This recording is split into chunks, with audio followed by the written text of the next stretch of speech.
And now we have Mr. Sven Miller, Security Solution Architect from F5 Networks, who will be presenting us the stopping of application attacks and L7 DDOS by F5. Yeah, thank you.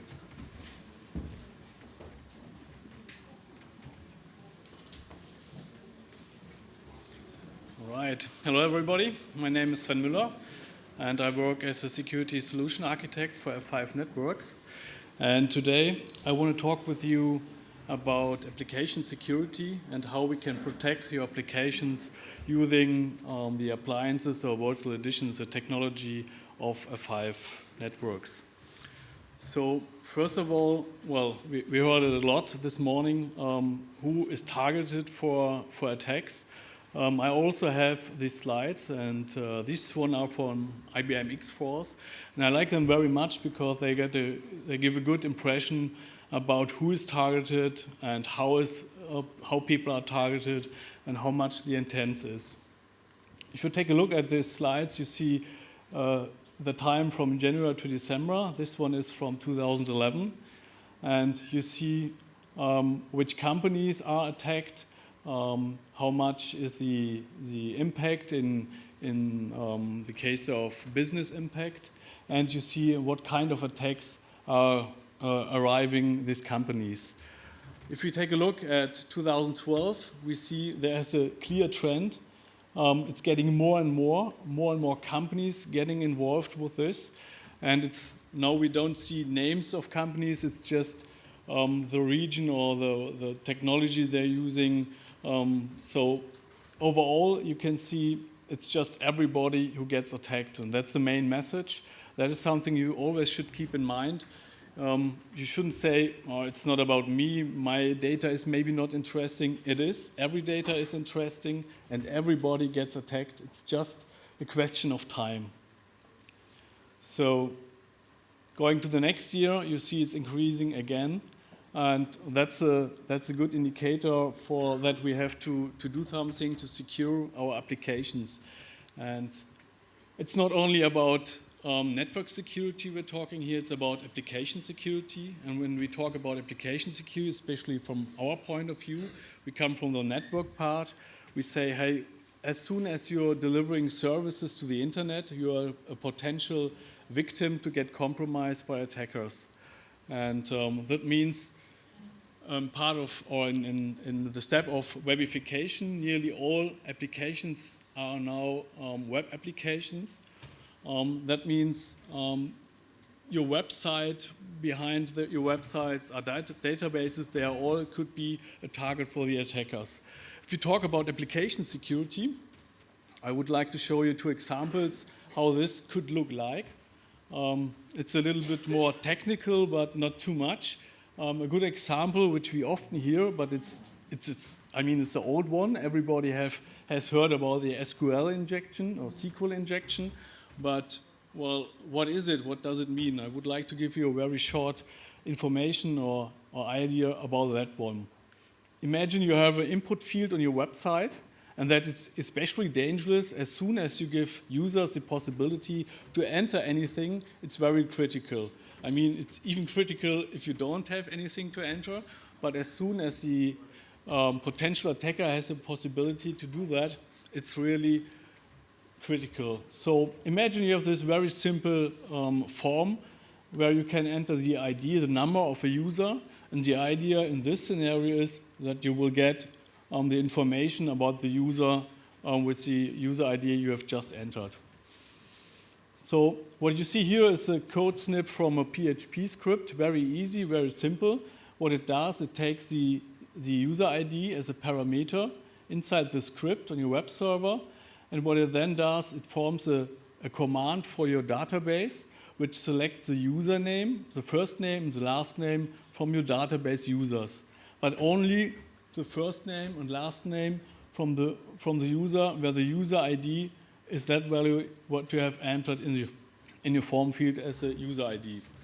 So the result, very easy, should be, this is a statement, select, that means give me the information about first name, last name from my table users, where the user ID in this case is equal to. Very simple, the result is that one. That is what we wanted to have. That's great. But you always should keep in mind, if you program anything, you should think about security, and maybe the person or bot or whatever who has the possibility to enter anything or something in your form field, it's maybe not only a value like an integer, it's a 2, it's maybe something else, and that is something you have to keep in mind, and that is application security. Because just as a very simple example in this one, it's the same source code. If the attacker would insert this command, attack or 1 equal 1, and the hash sign, and send this to the application server, the result would be select first name, last name from users, where user ID is equal, that's the same, but now it's equal nothing, or, and that's the critical point, or 1 is equal 1. And that means for the database, please give me all the information from the database where the user ID is whatever, or a true statement, 1 is 1. And for the database, that means give me all the entries you have. So because 1 is equal 1 is always true, we will get all the information from the database. That's just a very, very simple example of how you can hack databases and what you have to keep in mind. The hashtag in the end means whatever comes behind, it's just a comment, so maybe we have a different SQL statement, and if you enter something like this, that wouldn't match and wouldn't be a real statement, it wouldn't work. The hacker typically enter the hashtag at the end, so everything what is wanted will be a command then, and this is really very critical. So that's a very easy example of an SQL statement or injection. It's one of the most attacks we see in the internet against your application, and there are different ones. And you can imagine this is just a simple example. You could also enter several further commands, also bash commands, so commands which will run on the command line of your web server or your database server. You can nearly enter everything in this one, and if you don't protect your application against this one, or if you don't have an instance which checks these incoming inputs, you can get really into trouble. Another one of layer 7 denial of service attacks, well, it's a very simple one. It's a layer 7 denial of service attack. That means the application server will get regular requests which are absolutely valid. No firewall, no application firewall, IDS, IPS, whatever system will say there's something wrong. The bad thing is it's way too much. You get too many requests per second to your application server, and you can't handle all these requests with the result that your application isn't accessible for the normal users. Well, I mean, that is the idea of doing that. It's not new. So sometimes I hear the questions from customers, well, why is that now a problem? I mean, that is something which could happen years before, and that's true, and it happened years before, that's right, but now it's getting more and more critical because it's more and more easy to do these layer 7 attacks. That means attackers, you get tools to do that at the one side. On the other side, attackers have botnets, so they have control about massive power, about massive amount of clients, number of clients. And with these botnets and tools, it's pretty easy for them to generate this huge amount of traffic. And that's really very, very critical for you. Another interesting DDoS example, it's not only you need a bot network or a special tool, you just can use Facebook as an example to create a denial of service attack. If you use Facebook nodes, you are allowed to enter your nodes, whatever, but you're also allowed to enter the image tag. And the image tag means in HTML, there has to be an image inside. And if you do that like this, you have your image tag and you enter the source of the image from where the image comes. And there you can simply enter a target, a domain name, a file name, maybe a picture or PDF file, whatever, just a document, something which has ideally a big size. And as soon as you do that and you post your notes, all the Facebook servers will start to crawl to fetch all these images. And well, Facebook has several, as an example, has several servers. So all these servers start to fetch this image. This wouldn't be, or file, this wouldn't be so much critical because it fetches just one file and then it caches it. But the trick is you could write a very simple and easy script. So the input in your notes is not only one line, it's a different line. It could be the same file, but you would add just a parameter. Like in this case, r equal 1, r equal 2. Oh, this has to be a 2, sorry. Up to 1,000 or whatever. And that means for all these lines, it will all the Facebook servers will try to fetch these files. And this one is pretty fast, a pretty huge amount of traffic. The guy who found this out, here's a website if you're interested in that one, did some testings with it, with 1,000 files and a small PDF file. And he was able to create an amount of nearly 900 megabit per second of traffic just with this simple trick. Is it a trick? Think a simple thing. So it's very easy to do denial of service attacks. You don't need the botnets. You already use them. Social networks, or same problem is also with Google. Here's some more information about that one.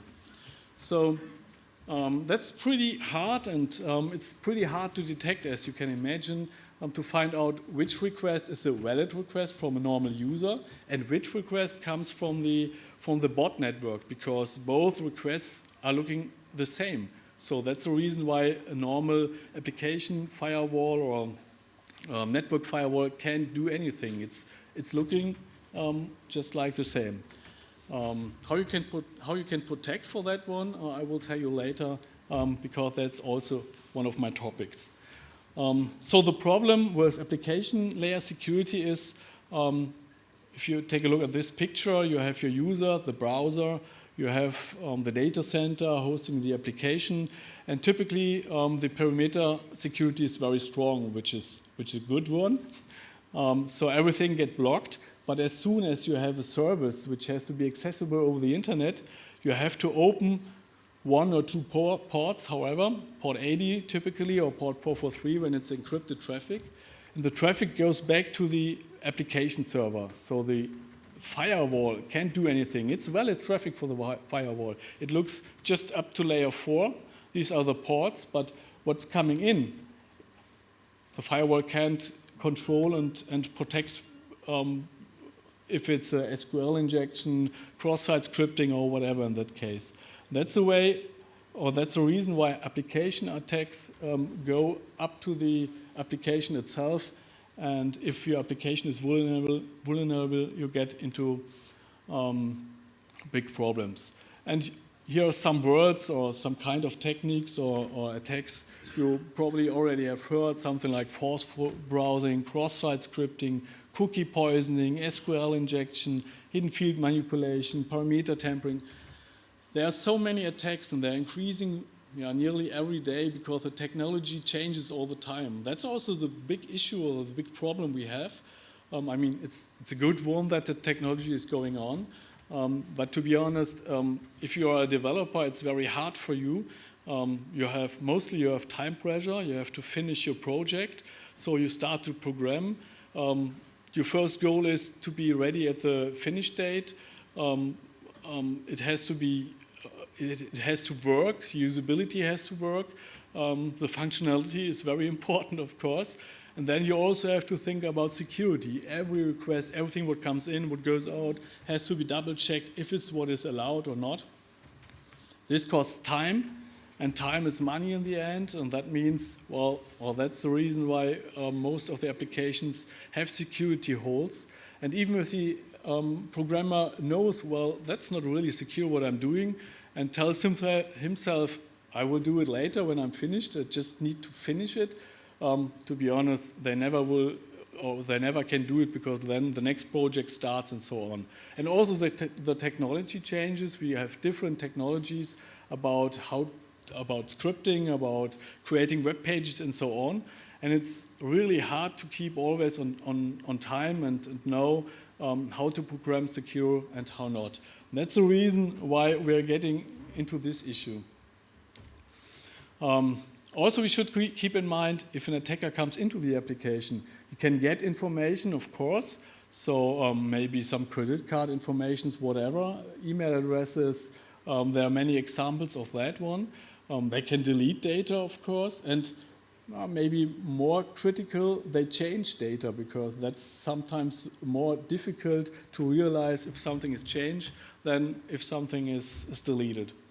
So the normal network security does not help in this case. We need something else, and that's the next topic I would like to talk with you about, how we can protect about these attacks. The setup is pretty much the same, but we need something in the middle. Oops. We need something in the middle between the application and the users or the attackers, which is called a web application firewall. A web application firewall is a firewall for the application. That means like we know from the network firewall, we configure policies, but these policies do not include, what's going on? These policies do not only include IP addresses and ports, they include things about the application. And ideally, it's as close to the application as possible. That means which URLs are allowed, which file names are allowed, which meta characters are allowed. It's always going further, why? Which file names are allowed, which page is the entry page, and so on. So there's a huge bunch of things you should or could configure to create a web application firewall security policy. So as you may already know, you can imagine this getting, well, it's not the easy one. I mean, configuring a network firewall with IP addresses and port, that's not that much. But going into the application, the inside of the application, that is something which is really hard and difficult to do. And that makes it not easy to implement a web application firewall if you don't have any helpful tools which support you by creating these policies. So the solution for protecting web applications is using a web application firewall. But before we go deeper into that one, I would like to talk about another thing. Well, this is not really new, but it's a very, very powerful method for protecting networks and also application. It's a proxy architecture. If we talk about firewalls, it's mostly packet forwarding. So as long as the packet matches to the firewall will just, to the policy, the firewall will just forward the packet. From F5, we have several methods to implement services, web application firewall services, access services, load balancing service, and so on. And the most powerful architecture is the full proxy architecture. And if you take a look at this picture, it shows the idea of the full proxy or how it works. You have a client side and you have a server side. And all the clients connect to the proxy in the middle. So that means this connection from the client to the, in our case, our product is called Big IP. This is a connection, and the connection from the Big IP to the server side is a completely independent connection. And that brings us a lot of efforts, meaning that we are able to do everything with the packet we want to do. We can check everything, we can change everything, and that's very powerful. It's also powerful because if you think about attacks like layer 3 attacks, ICMP floods, this can be blocked on your network firewall or also on the full proxy device, so on the Big IP itself. Think about SYN floods. It's so massive. SYN floods, I mean, that's an old technology or an old way to do a denial of service attack. Everybody knows a SYN flood, but now it's getting more and more critical because, again, the attackers have now the power to send so many SYN packets to the network that it gets totally overwhelmed, that the network firewall is not able to handle all those connections and so on. With a full proxy device, It always goes to the full proxy, to the TCP stack. There we can do the SYN proxy checks and so on. And as long as it's not a valid three-way handshake, the backend server will never see anything from these connections. And that's a big difference between a full proxy firewall and a normal network packet forwarding firewall, because as long as the SYN packet matches the network firewall, it will go to the backend server and target the backend server. With the full proxy device, it will never attach or attack the backend server as long as we have the full three-way handshake in this case. Think about another layer, SSL. SSL renegotiation is, I don't want to say it's a great attack, but it's really an easy attack from the client side with tools you can download from the internet. With just a simple notebook, you can attack big servers by doing SSL renegotiation stuff, handshakes. And with the full proxy, this all has to be done on all the SSL handshakes has to be done on the appliance or on the virtual edition. And on the appliance, we have dedicated FPGAs which are really very strong to mitigate that one, just with power. And on the other side, we have the intelligence to look inside and see how many requests coming or SSL handshakes are coming from just one IP address and so on to find out, hey, here's someone doing an SSL attack. So the full proxy device helps you mitigating this one. Going up in the OSI layer, we're going to the layer 7, the HTTP. Slow lowers is a good example of attacking the HTTP stack. So if your device or your backend server isn't hardened against such attacks, you're getting into into problems and issues. And with the full proxy device, the proxy itself has its own HTTP stack, which is hardened for security issues. So it will prevent the backend server from going down for that one. So that's just simple full proxy technology. There's no web application firewall included. As soon that everything is okay for that one, we go and take a look inside the request, and we can check for things like cross-site scripting, the right URL, the right parameters, and so on. So then we start with the web application firewall features. And when this is correct, everything will go to the backend server, and also, the response will go back, and we can check that one. So you should keep in mind you have several ways to implement a web application firewall. Just as a bridge, it's a simple layer 2 device, or also on top of a layer 3, layer 4 full proxy, or in this case a layer 7 proxy, which delivers much more flexibility because you can do with the packets whatever you want, you can inspect whatever you want, and you can mitigate all the attacks very early so they don't go to the application itself. And when it comes to the attacks like cross-site scripting, SQL injection, and so on, the web application firewall on top of this full proxy stack will mitigate this one. So our web application firewall, it's called BigIP ASM, Application Security Module. This is especially for application attacks or designed for application attacks. Now, I don't want to go through all of this here. These are just some examples on what you can protect or how you can protect your application with this device or with this module. It's all on one device in our case. You can combine different functions like the web application firewall, or load balancing stuff, or advanced firewall things for denial of service protection on layer 3 to 7. That's all possible with that device. In this case, we talk about the ASM, and it helps you to protect your application because most of the applications are vulnerable to these layer 7 attacks. That's a difficult thing. Another way you can use is a service from F5 Networks. We have a cloud-based service. It's called Silverline Web Application Firewall. And as far as you know, it could be not easy to implement policies at that level, so layer 7 policies. So customers like to go to someone who does this for them. And we provide this in a service based on our own technology, based on the big IP, on the ASM technology.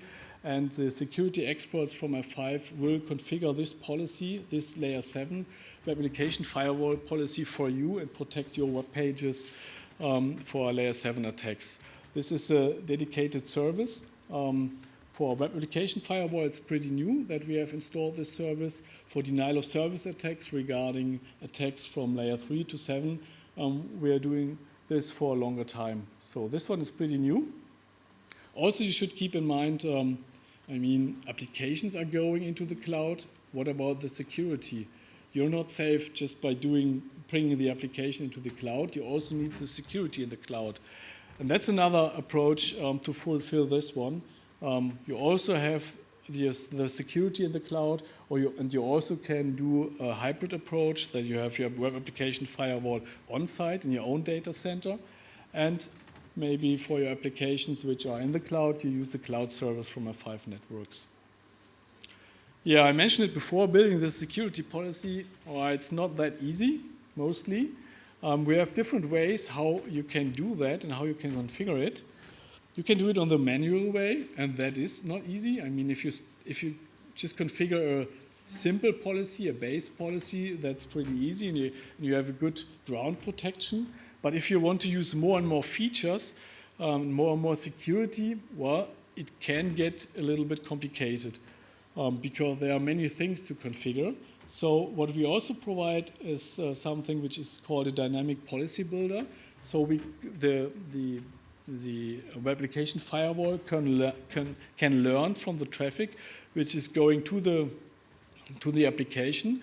So it, based on heuristics, it finds out which requests are valid and which requests are not valid, and it starts to create a policy, a configuration which contains different things based on the requirements you have. You can choose between 3 different setups, fundamental up to very comprehensive.